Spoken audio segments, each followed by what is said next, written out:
Exode chapitre 2, verset 24. Dieu entendit leur gémissement et se souvient de son alliance avec Abraham, Isaac et Jacob. Bien-aimés dans le Seigneur, peuple de Dieu, déclare que Dieu entend tes gémissements. Dieu entend mes gémissements et rappelle-toi de ton alliance avec Jésus-Christ. Rappelle-toi de ton alliance, nous t'en prions. Rappelle-toi de ton alliance dans le sang de l'agneau, le sang de la nouvelle alliance, le sang de Jésus-Christ, versé pour nous et pour la multitude. Rappelle-toi de ton alliance.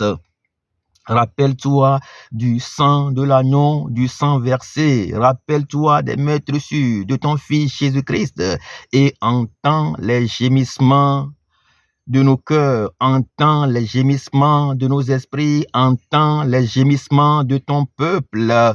Ô Dieu, rappelle-toi de ton alliance, nous t'en prions. Rappelle-toi de ton alliance, souviens-toi du sang de l'agneau, rappelle-toi de tes compassions, de ta miséricorde infinie. Rappelle-toi, Père éternel, de ton amour inépuisable. Rappelle-toi des 4 dimensions de ton amour. Rappelle-toi, Père éternel, de ta compassion et entends nos gémissements dans le nom puissant de Jésus-Christ. Bien-aimés dans le Seigneur, peuple de Dieu, soyez les bienvenus au mercredi mystère, oracle de la restauration. Chaque mercredi, Dieu opère des mystères, Dieu opère des signes, des prodiges, des miracles. Dieu se manifeste puissamment.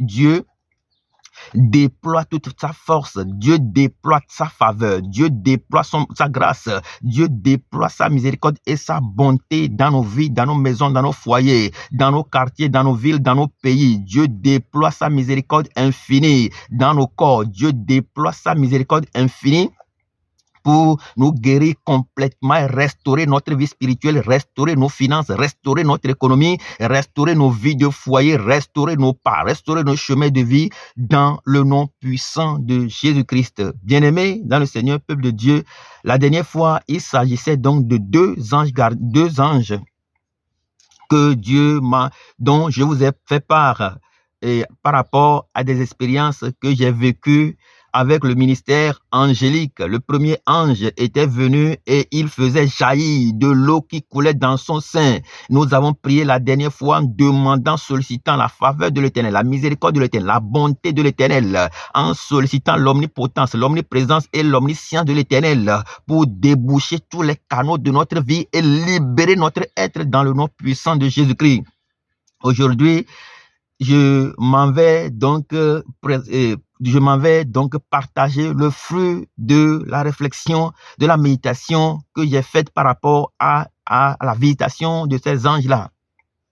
Bien-aimés dans le Seigneur, peuple de Dieu, il y a dans la vie de chaque homme, dans la vie de chaque femme, dans la vie de chaque institution, chaque pays, chaque quartier, il y a un esprit invisible, il y a une force, invisible, il y a un homme invisible, il y a une force surnaturelle qui peut influencer la vie de la personne, qui peut influencer la vie d'une institution, qui peut influencer la vie d'un pays, qui peut influencer la vie d'un monde. Il y a une force invisible qui nous accompagne quotidiennement. Bien-aimés dans le Seigneur, peuple de Dieu, eh bien, j'en veux pour preuve dans le livre de Daniel. Lorsque vous prenez le Daniel chapitre 10, la Bible déclare que son ange gardien lui a apporté la solution à son problème. Eh bien, l'homme invisible, cette force invisible que nous pouvons retenir dans la vie de Daniel, eh bien, c'est son ange gardien qui est capable de parcourir des distances, qui est capable de se déplacer à la fréquence de la lumière pour aller chercher la réponse à sa question. Et l'ange lui a également dit que dès le premier jour, Dieu a déjà répondu à sa question, sauf qu'il a été interrompu par le démon de la Perse. Bien-aimés dans le Seigneur, peuple de Dieu, nous pouvons être influencés facilement par nos pays, nos États, nos institutions peuvent être influencés par une force invisible. Et cette force invisible-là peut même bloquer la solution de nos problèmes. Bien-aimés dans le Seigneur, peuple de Dieu, le savez-vous? Eh bien, aujourd'hui, vous le savez. Et dès que vous avez appris cette nouvelle, eh bien, cette parole est accomplie en vous, que vous puissiez l'intégrer, que vous puissiez savoir, que vous puissiez faire vous-même l'expérience pour véritablement comprendre qu'il y a un esprit, qu'il y a une force invisible qui règne dans la vie de chacun de nous et peut nous influencer d'une manière positive ou d'une manière négative. Bien-aimés dans le Seigneur, peuple de Dieu, il y a une force invisible. Eh bien, cette force invisible, nous pouvons d'ores et déjà le connaître. L'intitulé même de notre séance d'aujourd'hui, c'est connaître son nom invisible. Connaître son nom invisible. Connaître, le verbe connaître en latin, c'est cum necere, naître avec son nom invisible. C'est-à-dire naître avec cet homme invisible, cette force invisible qui est capable d'aller en Dieu récupérer la solution à vos questions, à vos problèmes et vous les transmettre. Bien-aimés dans le Seigneur, peuple de Dieu, chaque homme a un être invisible, cet homme qui est capable, cet ange qui est capable, cette force qui est capable d'aller en Dieu et récupérer la réponse à nos questions. Eh bien, la plupart du temps, cet homme, cette force invisible, cet homme fort qui règne dans notre vie, eh bien, la plupart du temps, se manifeste à nous dans nos baptêmes, dans nos différents baptêmes. Le jour, souvent, la plupart du temps, vous pouvez suivre beaucoup de témoignages, vous verrez que la plupart du temps, eh bien, il y a beaucoup de personnes qui vont vous dire qu'ils ont reçu des messages lors de leur baptême. Ils ont reçu des messages, ils ont reçu des signes lors de leur baptême. Eh bien, c'est cet homme invisible qui se manifeste d'une manière ou d'une autre. Et nous devons savoir que la vie chrétienne est une forme d'initiation. La vie chrétienne est une forme d'initiation. Lorsque au cours d'une initiation, nous manquons d'attention, eh bien, nous devons savoir concrètement que ça ne va pas, que l'initiation n'est pas passée. Une initiation, eh bien, il faut y prêter tellement d'attention pour pouvoir découvrir réellement ce qu'elle cache comme mystère. Qu'est-ce que le mystère de votre baptême cache? Quel est le mystère que votre baptême cache? Quel est le mystère que votre baptême vous a caché? Bien-aimés dans le Seigneur, peuple de Dieu, nous devons tous savoir que le baptême est une forme d'initiation. Nous devons porter extrêmement attention et le faire dans une certaine sérénité, dans une certaine forme de sérieux, pour que nous puissions bénéficier des fruits de cette initiation. Eh bien, dans le livre de Luc, chapitre 3, la Bible déclare que tout le peuple se faisant baptiser, Jésus lui aussi baptisé, et pendant qu'il priait, le ciel s'ouvrit. Et le Saint-Esprit descendit sur lui sous une forme corporelle, comme une colombe, et une voix se fit entendre du ciel ces paroles: Tu es mon fils bien-aimé, et en toi j'ai mis toute mon affection. Bien-aimé dans le Seigneur, peuple de Dieu, votre baptême est une forme d'initiation et vous devez prêter grande attention pour bénéficier de ses fruits. Celui-ci est mon fils bien-aimé, une voix se fit entendre du ciel. Est-ce que au jour de votre baptême, lors de cette initiation, de ce rite d'initiation, est-ce qu'une parole vous a touché profondément? Quelle est cette parole qui vous a touché profondément? Est-ce que vous vous maintenez dans cette parole? Est-ce que cette parole est maintenue en vous? Est-ce que vous habitez cette parole et que cette parole habite en vous? La Bible déclare que le jour du baptême, l'Esprit s'est manifesté. Et une voix se fit entendre du ciel. Quelle est la voix que vous avez saisie? Quelle est cette voix qui vous a saisi? Quel est le mystère qui est caché dans cette initiation de votre baptême? Bien-aimés dans le Seigneur, peuple de Dieu, nous devons prendre nos tabourets et nous asseoir avec notre homme invisible. Nous devons prendre le tabouret et nous asseoir avec cet homme invisible, cet homme qui est capable d'aller en Dieu récupérer la solution à nos problèmes pour nous.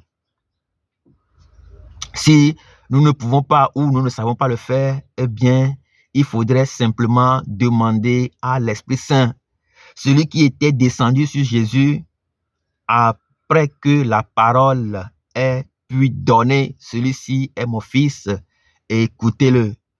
Bien-aimés dans le Seigneur, peuple de Dieu, votre restauration commence à partir du moment où vous prenez conscience qu'il y a un homme visible, invisible, une force invisible qui règne en chaque homme, qui règne dans chaque pays, dans chaque État.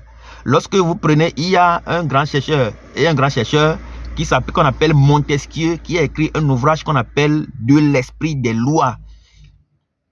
Ça veut dire qu'il y a une force qui soutient ces lois, une force qui maintient ces lois, une force qui soutient nos esprits, qui soutient notre personnalité, une force qui soutient notre homme, une force qui nous soutient. Et dans la parole de Dieu, l'apôtre Paul l'appelle notre homme intérieur. Tout commence par là. Est-ce que nous sommes conscients que nous avons une force intérieure qui règne en nous? Eh bien, Dieu m'a donné une révélation concernant cet ange qui est venu se manifester comme un grand jet d'eau où l'eau coulait en abondance, l'eau jaillissait en abondance.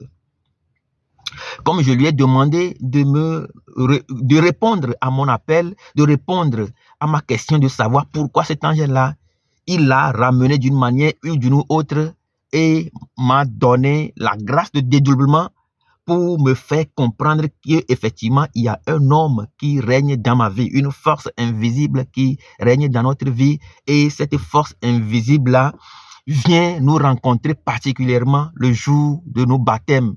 Le baptême, c'est un rite d'initiation et nous devons prêter attention. Bien-aimés, dans le Seigneur, peuple de Dieu, je prie pour nous ce matin que Dieu nous accorde cette faveur de rencontrer notre homme intérieur et de naître de nouveau avec cet homme intérieur. Cet homme intérieur, il peut être un ange gardien, mais lorsque nous ne maintenons pas le lien avec lui, eh bien, il peut être favorablement influencé, il peut être négativement, influencé par le démon de nos quartiers, influencé par le démon de nos pays, influencé par le démon de nos institutions, pour ne pas laisser notre homme intérieur influencé par quelque esprit que ce soit. Nous devons donc prendre conscience de cet homme qui règne dans notre vie, qui règne sur notre vie et qui est capable d'aller en Dieu à la vitesse de la lumière et récupérer de la réponse pour nos questions. Nous devons maintenir notre alliance dans le sang de l'agneau. Nous devons prier incessamment. Eh bien, aujourd'hui, nous savons qu'il y a une force invisible qui règne et cette force peut être influencée. Que Dieu nous donne aujourd'hui de naître de nouveau. Que Dieu nous donne de naître aujourd'hui de nouveau. C'est la raison pour laquelle j'ai pris de Exode 2, verset 24 qui déclare « Entends nos gémissements, entends nos gémissements, entends que Dieu entende nos gémissements et qu'il se rappelle de son alliance en Jésus-Christ. Que Dieu entend ton gémissement parce que sans ton ange gardien, sans cette force invisible, tu ne peux absolument rien accomplir dans cette vie. Daniel a posé une question et c'est son ange qui est allé le récupérer la réponse. C'est cet homme fort, c'est cet homme invisible, c'est cette force invisible en lui qui lui a récupéré la réponse à sa question. Que Dieu nous donne de rencontrer nos anges gardiens, que Dieu nous donne de prendre conscience effectivement de cet ange, de nos anges gardiens. Et la deuxième chose que je voudrais donc partager avec nous, eh bien, lorsque nous saisissons l'importance, lorsque nous saisissons la présence de cet ange, de cette force invisible, de cet esprit invisible qui gouverne notre vie, eh bien, il nous sera facile, très facile de faire ce qu'on appelle la téléportation. Bien-aimés dans le Seigneur, peuple de Dieu, la téléportation n'est pas quelque chose qui est destiné aux gens d'autres sectes. Mais bien sûr, la téléportation est quelque chose qui est destiné à nous, qui est destiné au peuple de Dieu. Et nous devons prendre conscience de la force invisible qui gouverne notre vie, de cet ange invisible qui gouverne notre vie, de cette puissance qui règne dans notre vie, nous devons prendre conscience et commencer par méditer sur sa mission dans notre vie, pour que Dieu puisse nous accorder cette faveur de faire de la téléportation. La téléportation, c'est simplement de monter dans les dimensions, de gravir dans les dimensions de l'esprit et aller récupérer la réponse que Dieu a disposée pour nous en son sein. Bien-aimés dans le Seigneur, peuple de Dieu, des gens se posent la question, comment faire de la téléportation, comment rentrer dans la dimension de l'esprit pour récupérer la réponse à nos solutions. Eh bien, il faut dans un premier temps prendre conscience de cette force invisible qui gouverne la société, force invisible qui gouverne notre personnalité, cette force invisible qui gouverne nos quartiers, qui sont dans nos quartiers. Eh bien, pour que nous puissions nous devons prendre conscience de cette force-là, eh bien, et méditer, rentrer dans la méditation profonde pour pouvoir facilement gravir les échelons et aller dans la dimension de l'esprit, récupérer ce que Dieu prépare, la réponse que Dieu a déjà disposée pour nous au premier jour où nous nous inquiétons d'une cause. Bien-aimés dans le Seigneur, peuple de Dieu, je prie pour nous qu'il y ait de la restauration dans notre esprit. La restauration de comprendre qu'il y a un homme invisible dans notre vie, une force invisible qui nous gouverne totalement, qui se manifeste, que Dieu déploie puissamment dans notre vie afin de pouvoir nous permettre de marcher solidement et les pieds profondément ancrés dans sa puissance. Bien-aimés dans le Seigneur, peuple de Dieu, que Dieu vous donne de voir votre être, votre homme invisible, votre force invisible, que Dieu vous permet de rentrer en contact avec cette force-là afin de vous donner la capacité de vous téléporter et d'aller récupérer très facilement la réponse à vos questions. Dieu vous bénisse abondamment, Dieu vous restaure, Dieu restaure votre chemin de vie, Dieu restaure vos maisons, Dieu restaure votre ministère, Dieu restaure tout ce qui bouge autour de vous. Dieu restaure votre atmosphère. La Bible déclare que l'ange de Daniel lui a déclaré que j'ai été interrompu par le démon de la Perse. J'ai été interrompu par le démon de la Perse. Bien-aimé dans le Seigneur, peuple de Dieu, la réponse à ta question peut être interrompue, peut être bloquée. Les promesses que des gens t'ont faites peuvent être bloquées dans le domaine de la volonté de l'homme, dans le domaine de la volonté des démons, de ces forces invisibles qui gouvernent nos quartiers. Mais nous savons aussi que notre force invisible qui est en nous peut gémir vers l'Éternel pour que l'Éternel puisse nous envoyer Michel Archange, le grand combattant, afin de pouvoir lutter, affronter les démons de la peste, les démons de nos quartiers, de nos pays, de nos villes, pour que nous puissions partir, pour que nos anges puissent partir facilement et nous transmettre la réponse que nous attendons de Dieu. Que Dieu vous donne la force maintenant de gémir vers lui, que Dieu nous donne la force de gémir vers lui, la force de gémir totalement vers lui, afin que l'archange Michel, le grand combattant, puisse combattre le démon de nos quartiers, le démon de nos pays, le démon de nos villes, afin que nous puissions récupérer la réponse à nos solutions. Dieu vous bénisse abondamment, Dieu vous bénisse abondamment et Dieu vous garde dans le nom puissant de Jésus-Christ. Amen.